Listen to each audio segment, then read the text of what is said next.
ka ale min fo ndella ka kuma ka nye kulamu nka hadisa sarahu yoromi abeta ota ko nyini ko bila mɔgɔw donc mi bimbe be min fo an be min kono iya do nya fo nkonni wakati minnu nan be fitinaw la fitinaw be wakati minnu ɲininkaliw do be an ka ulu toye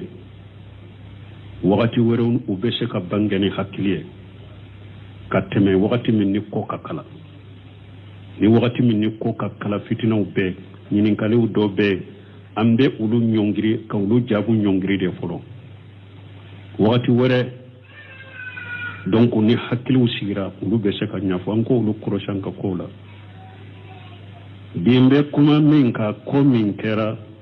an ye dɔ fɔ a la kutuba la an bɛɛ de bɛ jɔyɔrɔ bɛɛ jamana in hakili sigi bɛna jamana in na cogo min bɛɛ de ka jɔyɔrɔ b'a la faamaw dɔɔnikɛbagaw bɛɛ de ka jɔyɔrɔ b'a la an k'an jija fɔlɔ la fɔlɔ n bɛ mɔgɔw hakili sigi ni min ye an y'o fɔ mɔgɔ bɛɛ k'i hakili sigi an ka kow da ala kan قل لن يصيبنا إلا ما كتب الله لنا هو مولانا وعلى الله فليتوكل المؤمنون تيلون تللا نونون نغنا كيرا نما سبا إسلامون سروت جوغو دوبي ولوتون بنيسون يارو بيهلي كومي جمانا ينفنا كونو مسيبا منون بانكا أبديا دو يري دو بنيسون جا أمبي مون فو تيجيوية أمبا فو يه فويتا أون سروني ألما ميلا تيغاني min be nisonja ko masiba yan sorode kenin karasa kerate amba fu ye foite an soro ni alama min sebe awa anyanko di alaka anyanka koda alaka ala de ya ambisi nyoy anyanka koda alaka awa mu'mini be ika koda alaka foite se ki soro ala nyinama o ko fe sababu mun be nani hakli sigi ya jamana kono akacha de mete se ka be fo doni be kele nyogona de fo min asbabil amn wal aman balmo abe hakli sigi sababu la hakli sigi ani amnu abo sababu la al qiyam bi tatillah wa ibadatihi wa tark mashiyatihi an ka joni alabato ka alabato ka joni alabato yani alabato ku ke an kala sosoto fa tawhid wa ta asasul amn fi dunya wal akhirah mbalma tawhid ni alabato hakli sigi sipase mana lesri yode jani lagra tawhid ni alabato hakli sigi sipase mayo ode jani lagra ne ka kuma tele ala de ka kuma do ala de ko allazina amanu wa lam yalbisu imanahum bi julmi ulaika lahum al-amn wa hum al-muhtadun ala de ko murmun liman min alaye umam mushrike ya nyagambe ukalli man yala hakli sigibe ulude jiya ani lagara ulude mo kandalewni an kanu do de وبلاو ينزل بجنب ويرفع بتات مبالون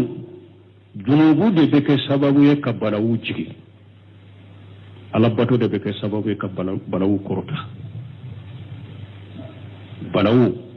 جنوبو دي بك سبب يكبلاو جي على باتو دي بك سبب يكبلاو كورتا ود الله جمعي وعد الله الذين آمنوا منكم وعملوا الصالحات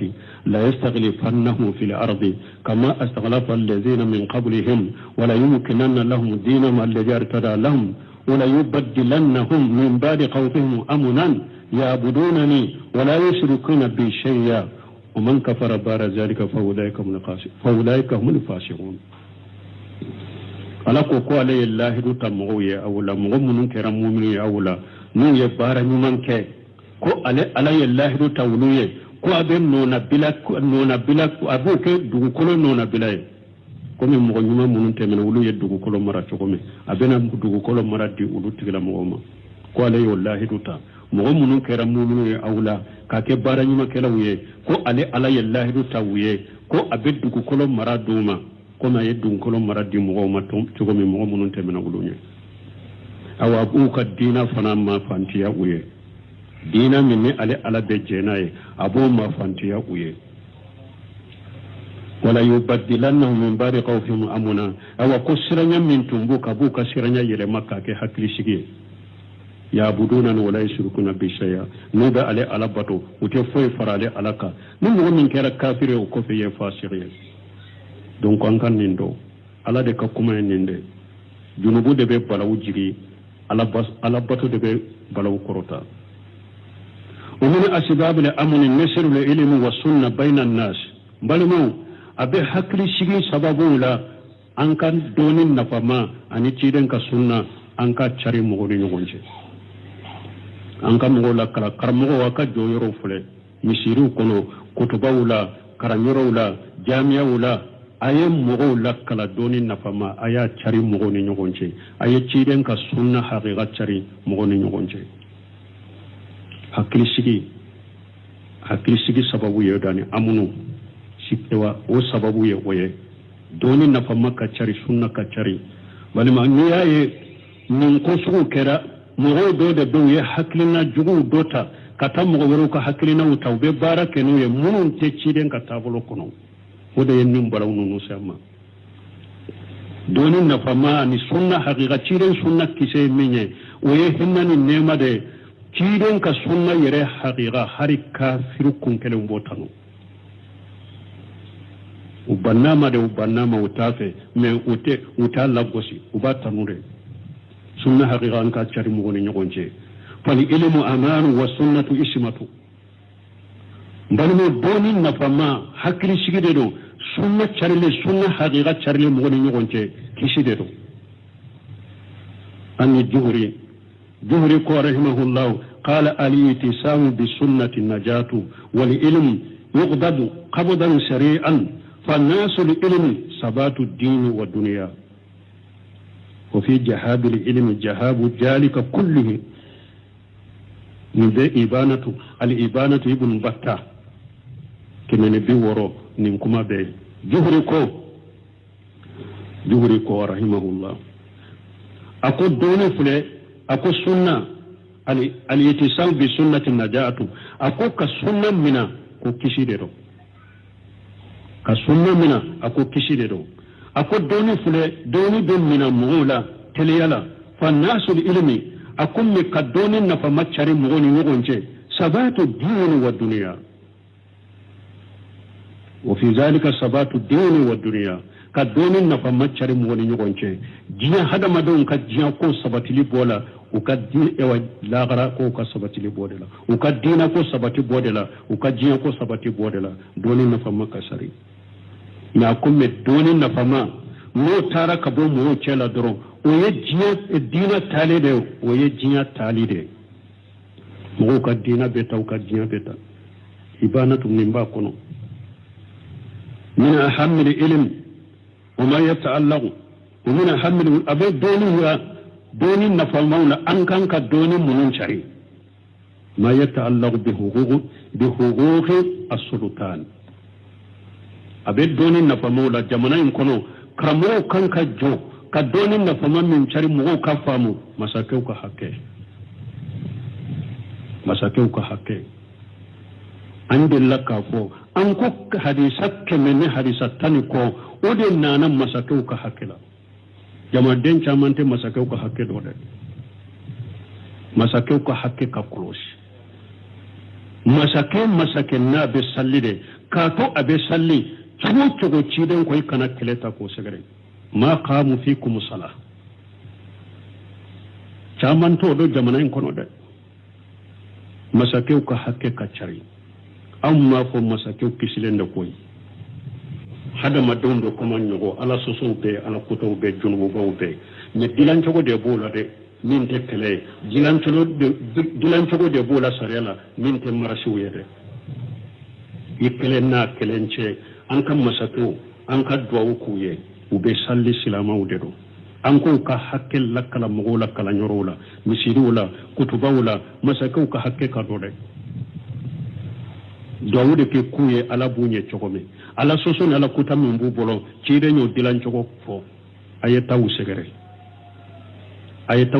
kele no kele ako nya fuye no ya mummina alhamdulillah no ma mummina e yitake an kan ni famu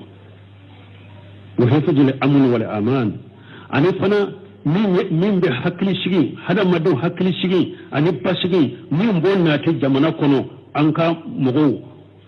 min be hada madu ka hakli shigi no ka security tanga jamana kono an ka o doni chare ka mugo la kalawla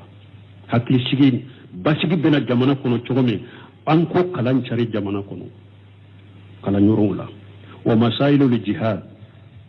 min fule kam min yin ka bode kono wa masailu li jihad ani jihadu yere kiru ye munye an ko lakala mogola jihadu sariya jihadu haqiqa fule sarati woro de bola no sarati woro madda fayte jihadu la an kam mogola kala jihadu masayila la woni nafa mamunum be hakli shigin nati jamana kono karamogo kutuba kala nan jami'o be munum golo madrasa be munum golo jihadu masayila ayo lakala jihadu yere haqiqa jumay silama jihadu yere haqiqa jumay ayo lakala mogola ka ko bo nyogona jihadu masayila ka kala mogola ani mu wore wa ta'ammul fil fitani an ka doni shugun chari tuguni fitina ni fitina donne jamana kono fitina be jamana kono o fitina amba bara nyogonya chogodi fitina be mina chogodi nambe fitina lambe fitina mina chogodi ambe fitina bara nyogonya chogodi nimbebe kitabu sahale kono de an kam nimbe bange wajaatu sunnatu albayyinatu bijalika kullihim ciiden ka sunna nana kan nimbe bange de wa nisruha ciiden ka sunna charile mugoni nyogonche salamatu min kulli sururi wal fitani ghayatun min kulli sururi wa fitani ka ciiden ka sunna haqiqa chari mugoni nyogonche awa tangade don nabe hada maden tanga kabo kudugu bema kan tanga kabo fitina bema mi ciiden ka sunna haqiqa charila kama anna li jahlu bi ahkami sultani abekum ni hada madon no man masakau ka kiru do wa nahwa jalika ani ni hada masakau ka kiru na nyona ni mugo ma o kala ko do fatuhu li abwab surur ala almuslimina wa be wa kudugu chaman de dayele kana silamuma ni mugo man masakau kanka mina chogo mi sariala ni mugo mo o kiru do masakau ka kiru do ani nuna nyona jamana kono obe kudugu chaman de dayele kana silamiyama wa mayni li tatarrufin wa itibali hawa ani abe mugo jenye kata mugata kerewdela kerefela kodeta kadina haqiqatoy anu abe mugo jenye kata nindungo batodela nima sake ko hatunu ka kiru makala donc ni bi ndonda nindela karamugo anka baraka ken nununya jamana kono jamana fana kono karamugo tara uyere achama mafa bere achama tara uyere wa chogobe hakilina ni ko dola mu nischiden ka sunna teta ute sunna kono ni chiden ka sunna teta u kera sababu ya jamana kono ka chiden ka sunna to chiya to chiya min be chiden ka sunna ka jamana kono bi do na fo sunna mo do na ajugu ya fo ko wa be mo shima la sam nanga karamugo chama ute ma fa bere chama mbe muka karamugo labbi ulu de to chiya la se sunna ma parce que onana ni hakilina do ya jamana kono sunna bari lembono ni sunna be comme sanni dugu ni sunna be comme sanni dugu o tora fana be jamana ina donc ambe kuma min fuye nyode fo beka sage kata sunna kitabu haqiqauma beka sage kata aqida kitabuma karamugo aw yere sunna kallesu ye munne sunna aqida ye munne aw yere ka sage kata sunna karamugo kitabuma sunna karamugo bawka kira ko dore e pour be min de démissionner ka kunkolo be jamana en kono yengalo nyede karamugo chama ba dambe kata sunna ma jamana en kono be kuma min fo yengalo nyede ka do démissionner ni do ne ka ba nyuma faraka bo nyona kwan kan wasada nyire ka kuma la ni ye karamɔgɔ ba minnu ka kuma ta Bun Taymiya Bun Qayyim kanan ka wagati karamɔgɔ baw la donc min ye Bun Baz ninnu Bun Usaymin ninnu Albani ninnu bi ni ye ninnu ka kumakanw anu ka hakilinaw fɔ mun kɛ karamɔgɔ caman bɛ an cɛ la u bɛ mun fɔ an ko a ka taa mɔgɔ wɛrɛw ka kuma ta k'o fɔ k'o to yen sa an ka kuma n'an yɛrɛ ka kuma e ye jɔn ye an ka n yɛrɛ t'a fɔ e ye jɔn ye e ye kuranɛ faamu wa n ko n'i y'a ye kuranɛ aya fɔ n'u y'a ye hadisa fɔ fo i ka kuranɛ aya ni hadisa in faamu ala fahami salafu salih aya tɛ ko i b'a fɔ ten i b'a kɔrɔ fɔ ten o hadisa tɛ ko i b'a kɔfɔ a kɔrɔ i b'a fɔ i b'a kɔrɔ fɔ ten o faamu dɔ bɛ yen hadisa in bɛ fɔ faamu dɔ de kan kuranɛ aya in bɛ fɔ faamu dɔ de kan e faamu tɛ e bolo ko e yɛrɛ ka dɔnni n'e ka hakilina e ye jɔn ye ka denmisɛnninw ni dɔɔninkɛbaa ɲumanw fara bala u si t'a bɔ jamana kɔnɔ ɛwa an ka karamɔgɔ caman ka hakilina y'o de u ye denmisɛnninw ni karamɔgɔ ɲumanw de fara ka bɔ ɲɔgɔn na pour olu bɛ se ka fɛɛrɛw la k'u fili cogo min kalandenw denmisɛnninw a y'a janto a yɛrɛ la dɛ a ye sagi ka taa karamɔgɔbaw ka kitabu ma koyi nin dɔɔnin minɛna ɲɔgɔn na dɛ Bun Qayyim y'o de fɔ al-ilmu qala Allahu wa qala rasuluhu wa qala sahabatu hum ulul irfani Bun Qayyim ko dɔɔnin de ala ko tɛ ciden ko tɛ sɛbɛw ko tɛ sɛbɛw bɛ dɔɔnin kɛbaw a bɛ sɛbɛw de ka kuma fɔ u bɛ karamɔgɔ ɲuman minnu ye sɛbɛw ka kuma kala k'u fɔ a bɛ denmisɛnninw sagi ka taa olu de ma ko a kana ka taa karamɔgɔ wɛrɛw ni jamana wɛrɛw ka karamɔgɔ ta k'u fɔ ɲa de Silamɛya yɛrɛ o jamana wɛrɛ ni jamana wɛrɛ de bɛ kuranɛ ayaw ni ciden ka hadisaw la ka sagi ka taa dɔɔninkɛbaga ɲumanw ma o ye ni asili min usuli ahli sunna ka sagi ka taa dɔɔninkɛbaga ɲumanw ma ka denmisɛnninw ni dɔɔninkɛbaga ɲumanw kala ɲɔgɔn na o ye sunnamɔgɔw ka lɛsiri dɔ de o ye diinɛ ka wajibi dɔ de ala de ko fas'alu ahla zikri in kuntum la ta'lamun ala de ko a ye dɔɔninkɛbagaw ɲininka tɛ min dɔn a ye dɔɔninkɛbagaw ɲininka e denmisɛnnin san 20 san 30 e bɔra ibtidaiya la e bɔra mutawasitu la e bɔra sanawi la e bɛ kuranɛ dɔn cogo di e bɛ hadisa dɔn cogo di ko e ka jɔn ne yɛrɛ ka hakilina ye o tɛ fili dan ɲɛ a bɛ fili banca dan de la a b'a kɛ ka denmisɛnninw fili a ye denmisɛnninw ni karamɔgɔ ɲumanw de kala ɲɔgɔn na a ka denmisɛnninw sagi ka taa karamɔgɔ ɲumanw ma fas'alu ahla zikri in kuntum la ta'lamuna ala y'o de fɔ ala ko idha ja'ahum amrun min al-amn aw al-khawf ajaw bihi wa law radduhu ila rasuli wa ila ulil amri minhum la'alimahu alladhina yastanbitunahu minhum ninnu de ye dalila ye kuranɛ ayaw la k'a fɔ an bɛ sagi ka taa karamɔgɔbaw de ka kumaw ma e tɛ e ye jɔn ye e ye jɔn ye ko an yɛrɛ ka kumaw ta an ka kuma n'an yɛrɛ ka kumaw ye labaritigi ko cogo di a ko wala yahillu lahu an yufala fil hatta ya'lama hukma allahi fihi wa yashhadu lil ulama wa yaqtadi bil muttabi'ina li sunnati muhammad sallallahu alaihi wasallam har akan kitab al-qadariya mu fo a ko te daga silamai ka finkin nin dinala ko kala ka kiri dola ni en yere tala ka kiri doni yere ye fa yashhadu lil ulama don ka ba mu ninka akun ni doni ka ba mu ninka kana doni ka ba fana be no mina de kana tugu doni ka ba be ko de ويقتدي بالمتبعين لسنة محمد دون كبغ منهم بتوغو تشيرين كسنة كو تغولو ديكو دمسنو مهم بافو جمانا كنا القرآن والسنة على فهم السلف الصالح القرآن والسنة لما نهج السلف الصالح أي ولود اللمي أكاد تغولو كو سنة بفلي دي أي ولود اللمي أكاد تغولو كو سنة بفلي مهم كو قرآن السنة على فهم السلف الصالح وبو قرآن السنة لما نهج السلف الصالح بيدي كلاني مهم بني سبادك والله وتت كمانا نندمو دينكم ale bɛ fɛn o fɛn fɔ fo a ka delila de sɔrɔ la o bɛ karamɔgɔba ɲuman dɔ y'a fɔ ale bɛ kuma n'o de o de y'a to Ahmad bin Hanbali ko a ko i kana kuma diinɛ la ka masayila fɔ masayila min ni alimami t'i la masayila min na o ye jumɛn ye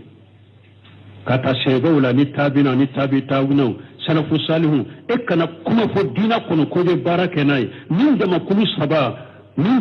saba n'o o m'a fɔ i ɲɛ ni alimami tila ni jamakulu saba la kuma min na ni karamɔgɔ tila ni jamakulu saba la kuma min na a ko i kana i da bɔ a kɔrɔ dɛ hali ni e yɛrɛ ɲana tiɲɛ de don ni a tɛ ni jamakulu saba ka kuma ta kan a ko kana fɔ dɛ i kana masayila fɔ alimami tila masayila min na